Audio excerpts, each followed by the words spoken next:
இந்தியாவில் சில நாட்களாக ஒரு மசோதா பற்றிய பேச்சு தான் எல்லா இடங்களிலும் அடிபட்டுருக்கு.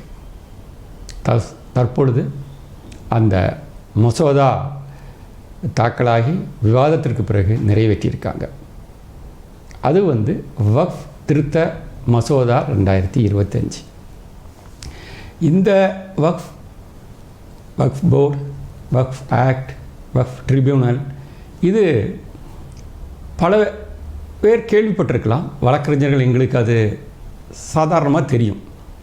ஆனால் இப்போ பார்த்தீங்கன்னா எதிர்க்கட்சிகளும் ஆளுங்கட்சியும் 2 ஸ்டாண்ட் எடுக்கிறாங்க. ஆளுங்கட்சி இது இஸ்லாமியருக்கு நன்மை பயக்கும்ங்கிறாங்க. எதிர்க்கட்சி இல்லை இஸ்லாமியர்கள் பாதிக்கப்படுறாங்க, அவர்களுக்கு எதிரானது, நாம் எதிர்ப்போம்ங்கிறாங்க. இப்படி 2 ஸ்டாண்ட். ஒரு சாதாரண ஒரு பாமரனா இது என்னது வக்ஃப்ங்கிறது என்னது? இது உண்மையிலேயே சிறுபான்மையினர் பாதிக்குதா? இதை பற்றி தான் நம்ம பார்க்க போகிறோம். வக்ஃப் திருத்த மசோதா 2025 வந்திருக்கு.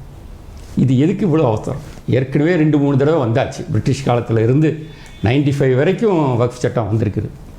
இதில் குறிப்பாக நீங்கள் பார்த்தீங்கன்னா விசித்திரமான இருக்கும் அந்த வக்ஃப் சட்டம். அந்த சட்டத்துக்குள்ளே போகிறதுக்கு முன்னாடி வக்ஃப் போர்டோட சொத்துகள் எவ்வளோன்னு பார்ப்போமா? பார்த்தா தான் அதோட அருமை நமக்கு புரியும். இப்போ வந்திருக்கக்கூடிய அந்த மசோதாவின் அருமை. அவங்களுடைய இம்மூவபிள் ப்ராப்பர்ட்டிஸ், அசையா சொத்துன்னு எடுத்துக்கிட்டிங்கன்னா 8,72,328 சொத்துகள் இருக்குதுன்னு சொல்கிறாங்க. சரி, அதாவது அசையா இம்மூவபிள் ப்ராப்பர்ட்டிஸ் மட்டும். அசையும் சொத்துகள், மூவபிள், வண்டி, வாகனங்கள், பணம், இதே மாதிரி சொத்துகள் எவ்வளோ இருக்குதுன்னு பார்த்தீங்கன்னா 16,713. சரி, வக்ஃப் எஸ்டேட்னு வச்சுருக்காங்க. அது எவ்வளோ நினைக்கிறீங்க?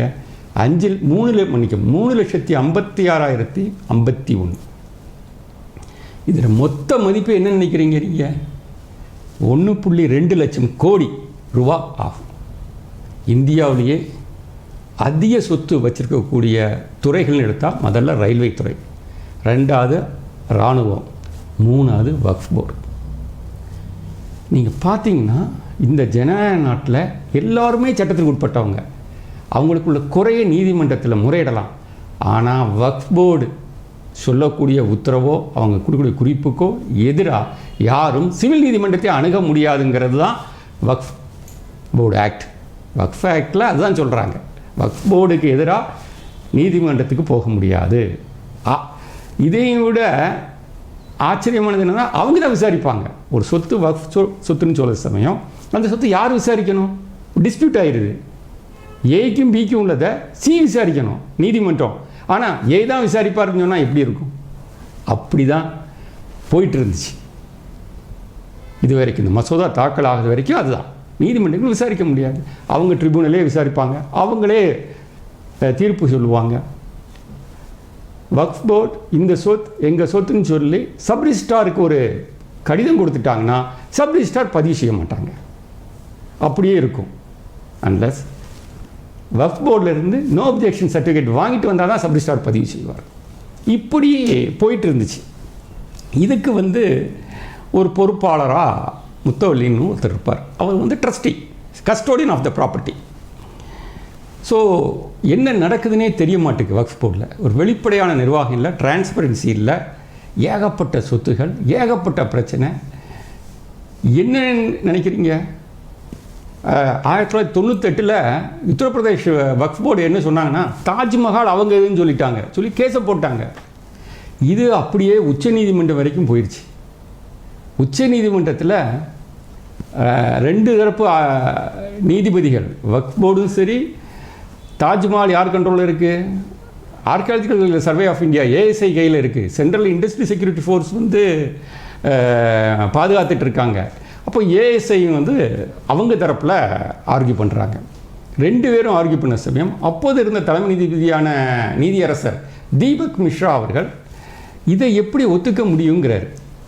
ஏன்னா 250 வருடங்கள் பிரிட்டிஷார் ஆள்றாங்க. இஸ்லாமியர்கள் வெளியே போன பிறகு இந்தியாவை ஆண்டது யார்? பிரிட்டிஷ்.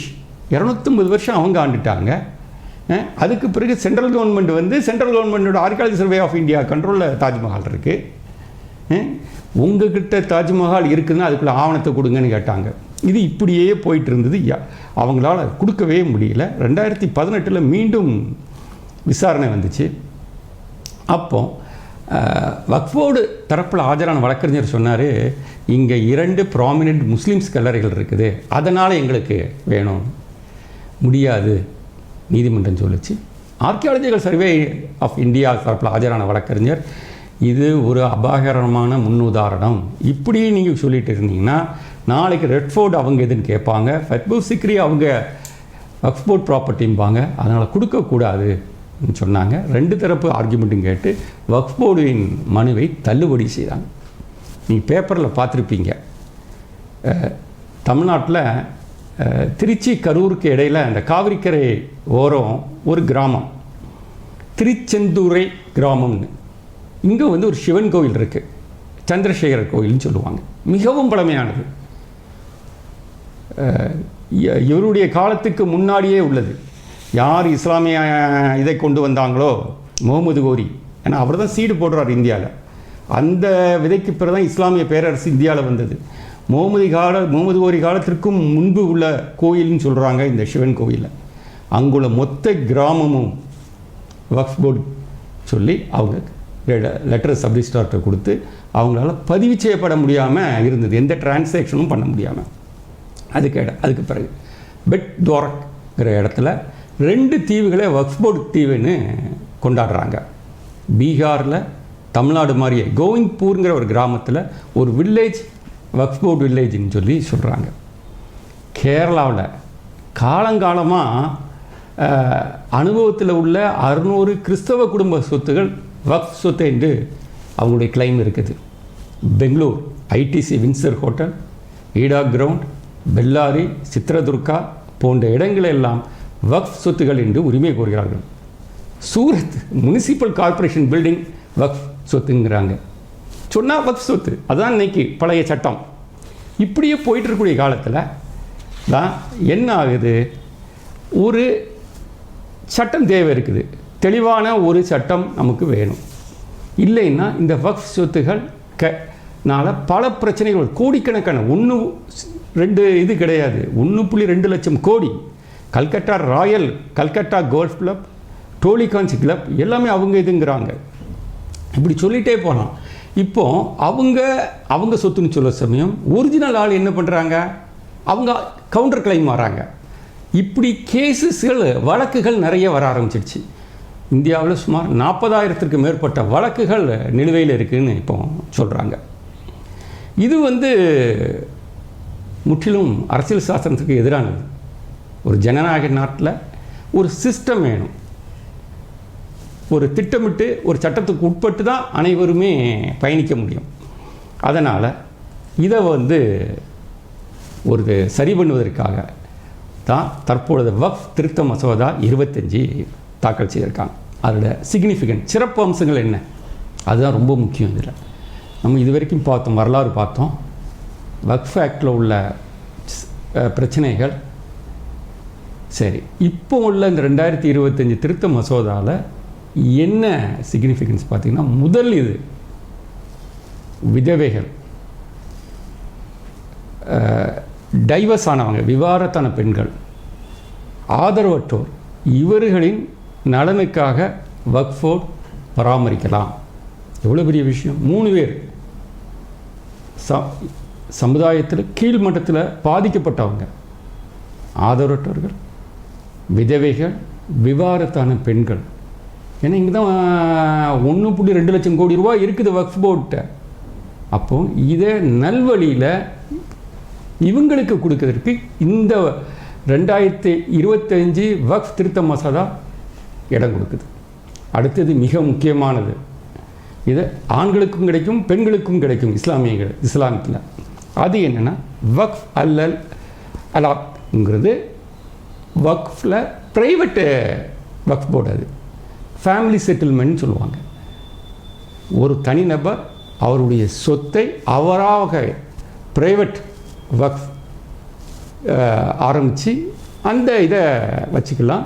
இதில் வரக்கூடிய பணம் அந்த குடும்ப பொருளாதாரத்துக்கு பயன்படும். முதல்ல சொன்ன நம்ம பேசிகிட்டு இருந்த வக்ஃப்ங்கிறது வந்து யார் வேணாலும் கொடுப்பாங்க. அது இங்கே வந்து அந்த குடும்ப உறுப்பினர்கள் இந்த வக்ஃப் அல்லல் அலாத் ஆரம்பிப்பாங்க, ஃபேமிலி செட்டில்மெண்ட். இது பண்ண சமயம் என்ன பிரச்சனை இருந்ததுன்னா, வாரிசுகளுக்கு சொத்து கிடைக்காது, பெண்களுக்கு கொடுக்க மாட்டாங்க.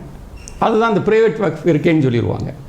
ஆனால் இப்போ உள்ள இந்த வக்ஃப் திருத்த மசோதா 25 என்ன சொல்கிறாங்க, நீங்கள் பக்கியதாக இருந்தால் இந்த வக்ஃப் அல்லல் அலாத் வச்சுக்கிடுங்க, ஆனால் வாரிசுதாரர்களுக்கு சொத்து கொடுக்கணும், பெண்களுக்கு சொத்து கொடுத்தாகணும். அப்போது இது எவ்வளோ பெரிய ஒரு விஷயம். இஸ்லாமிய சகோதர சகோதரிகளுக்கு சொத்துரிமை கிடைச்சிருந்தது இல்லை.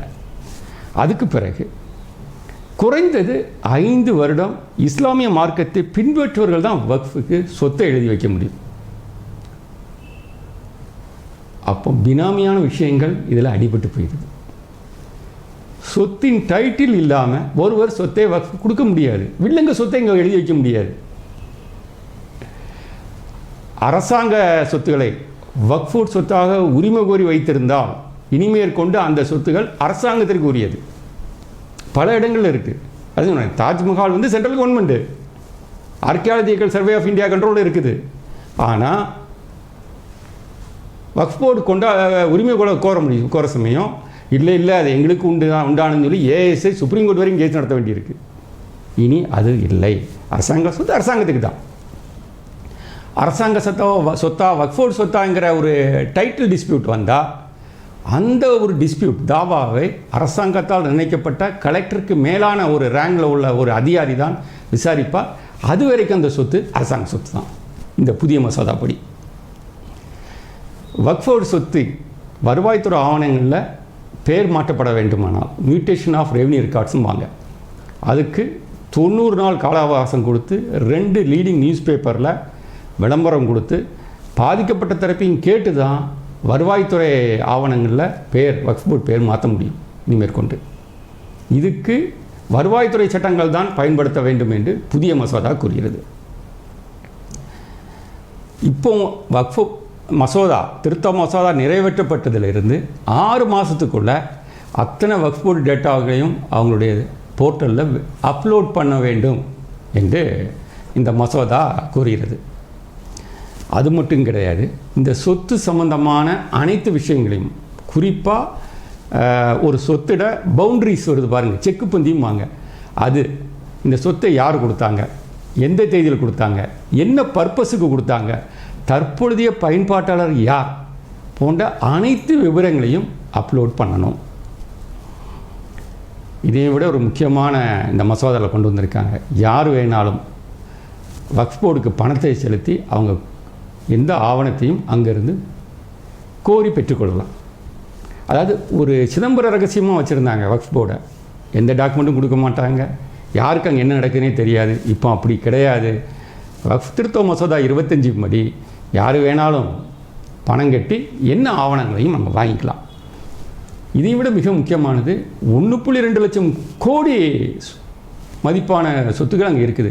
ஆனால் ஆடிட்டர் யார், இந்த கணக்கு வழக்கு சரியாக நடக்குதா இல்லையான்னு பார்க்கக்கூடியது அவங்க ஆட்கள் தான். இந்த மசோதாவில் அப்படி இல்லை.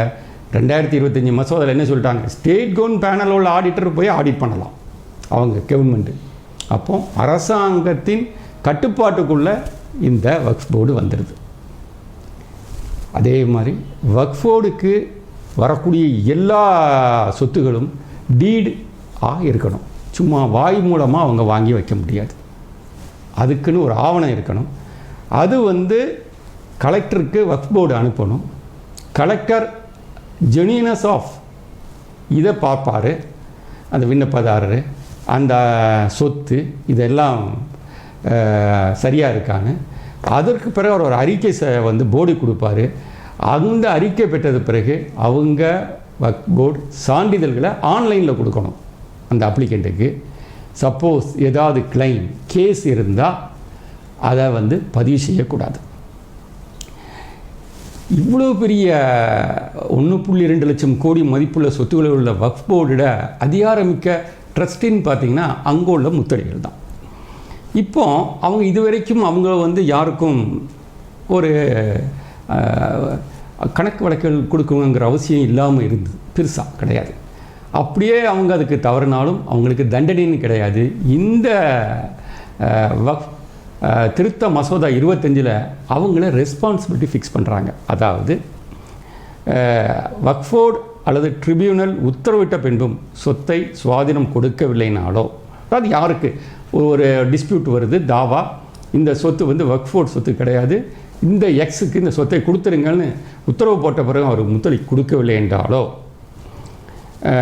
கலெக்டர் அல்லது இந்த வக்ஃப் போர்டு உத்தரவை நிறைவேற்றலைனாலோ, அல்லது வக்ஃப் போர்டு விவரங்களை டேட்டாவை அப்லோட் செய்யலைனாலோ, சட்டப்படி நிறைவேற்ற விஷயங்களிலிருந்து அவர் தவறினாலோ அந்த முத்தவள்ளிக்கு 6 மாதம் ஜெயில் தண்டனை, குறைந்தபட்சம் 20,000 ரூபா, அதிகபட்சம் 1,00,000 ரூபா அபராதம்னு சட்டத்தை திருத்தியிருக்காங்க. மிகவும் முக்கியமாக பெண்களுக்கு பிரதிநிதித்துவம் கொடுக்குறாங்க. கவுன்சிலில், வக்ஃப் போர்டு கவுன்சிலில் பெண்களுக்கு பிரதிநிதித்துவம் கொடுக்குறாங்க. இது மட்டும் கிடையாது, முஸ்லீம்களின் ஏனைய மைனாரிட்டியாக உள்ள போரா முஸ்லீம், ஷியா முஸ்லீம், ஓபிசி முஸ்லீமுக்கும் பிரதிநிதித்துவம் கொடுத்துருக்காங்க. ஸோ ஒரு அற்புதமான ஒரு சட்டத்தை வரைவு தான் இது. இனி சொல்லிகிட்டே போகலாம், அவ்வளோ விஷயங்கள் இருக்குது. இது பூராவும் இஸ்லாமிய சகோதர சகோதரிகளுக்கு நல்ல பயன்படக்கூடிய ஒரு விஷயந்தான்.